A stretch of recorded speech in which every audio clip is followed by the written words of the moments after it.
I didn't grow up watching Dragon Ball, and I heard that if you didn't grow up watching it, that you probably wouldn't like it. Dragon Ball was actually a really good show to watch. I liked the original Dragon Ball a lot more than Dragon Ball Z, and I think that is mostly due in part to the original Dragon Ball. Things weren't too out of control, and there was no space travel or aliens. There was no Super Saiyan. There was only regular old martial arts with a few weird powers thrown in for good effect. The story also flowed a lot better in the original Dragon Ball versus Z. In Dragon Ball Z, the story didn't flow as well, probably due to the fact that Toriyama was thinking of making Gohan the protagonist instead of Goku, and that made things get muddled up and not have as cohesive of a story, and the arcs themselves felt way too dragged out in comparison to the original Dragon Ball, where the arcs were shorter and had a lot less talking, making everything involved. But Dragon Ball is really good at making nothing but fights really entertaining for so long. The fact that literally nothing else happens in the story at all. Now, I'm not hating on Dragon Ball Z or anything, but it just isn't as good as the original in my opinion. It just isn't as cohesive of a story. It was good, and Vegeta and Frieza are amazing characters, but overall, I think the quality of the story just isn't as good. Dragon Ball Z is known for having a lot of fights that last for like over 30 episodes. Now, it isn't quite that extreme, but in reality, the fights still go on for way longer than they should. Dragon Ball Z is really good at hyping up big fights. Like the fight with Frieza. We all knew Goku was going to fight Frieza at the end of the arc, but the way they let all the other characters have moments to shine before Goku shows up is awesome, because that shows that they're not just trying to make this the Goku show, and they're actually trying to get the side characters to shine. At least that's what I would like to say, but the only characters still in the same weight class as Goku in the future are Vegeta and Gohan. None of the other characters are even really relevant anymore, after the Cell Saga, because by that point Goku, Vegeta, and Gohan had all reached peak Super Saiyan, and none of the other side characters could even compete with the main villains anymore, let alone Goku and Vegeta. Let's talk about Dragon Ball Super here for a bit. Dragon Ball Super is pretty good, but I feel like it wasn't really needed. Like, Dragon Ball Z ended pretty well, and Super just felt out of the blue and random. Dragon Ball Super introduced a lot of stuff into Dragon Ball, like the gods and Super Saiyan God and Blue, as well as the multiverse, which was interesting but kinda random. Despite the fact that Dragon Ball Super is random, it is really good. The gods are interesting, and the power-ups were cool, and the new version of Broly is awesome. Dragon Ball Super was a good series that just came out of the blue. Dragon Ball was literally created when my parents were in high school, and that is just insane to me. But Dragon Ball is a classic for a reason, because it is an entertaining show, despite the fact that Dragon Ball came out in the 80s, and it is still being watched and enjoyed to this day, which is amazing. Dragon Ball has stood the test of time, because Toriyama was able to make interesting characters by just fighting, and that is just super cool. The arcs in Dragon Ball are super interesting, and the villains are cool. Frieza is a great villain. Vegeta had one of the best redemption arcs in anime, and overall, the villains are all kinda cool. But Boo is the only one that I think is kinda lame, and in my opinion, Boo just felt a little rushed and kinda boring. He was a worse version of Frieza, just evil for the sake of being evil, but done poorly here.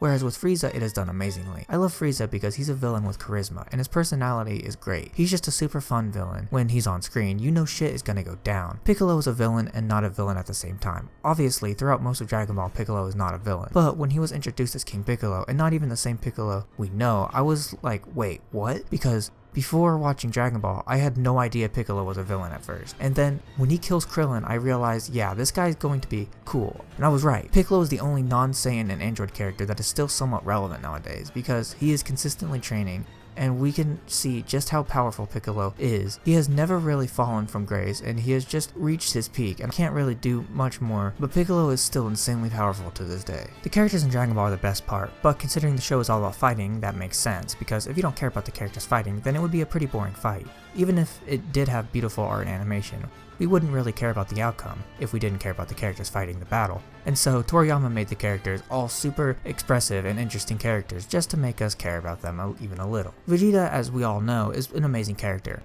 Probably the best in Dragon Ball. He gets the most character development out of any character in Dragon Ball, and that's probably why so many people like his character, including myself. Vegeta starts off as a villain, someone who is seen as completely unredeemable, but as time goes on, and as he starts to build a family with Bulma, he starts to change, and he actually starts to love and care about the Earth, humans, and his family. And hell, even Goku to some extent. Vegeta is one of the most prideful characters in like all of anime, so when he admits defeat, or admits that he can't do something, or even when he sacrifices himself, it is always extremely powerful, because seeing a man who believes that he is the strongest in the universe get beaten and humbled by those he sees as weaker is amazing, and that is the big reason why I think Vegeta is the best Dragon Ball character. Dragon Ball Super didn't have as many interesting characters in it compared to the older series, but there is one character that I actually really like from Super, and that character is Beerus. He's a super entertaining character. Whenever he's on screen, you know it's going to be a fun time, and he is also the first character to flat out beat every one of the Z fighters, including Goku, which is just insane.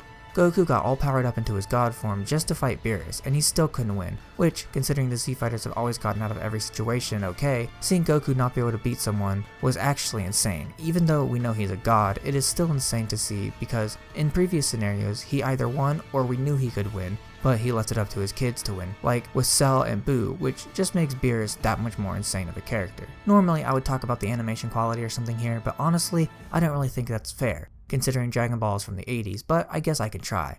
The animation is actually pretty good in the earlier series and in DBZ. For it all being hand-drawn, it looks and flows pretty well. Now, as for Dragon Ball Super, do I really have to talk about that? It honestly isn't the greatest, and there are definitely some still images from Super that look a little messed up, and they were even turned into memes. But overall, the quality is actually pretty good.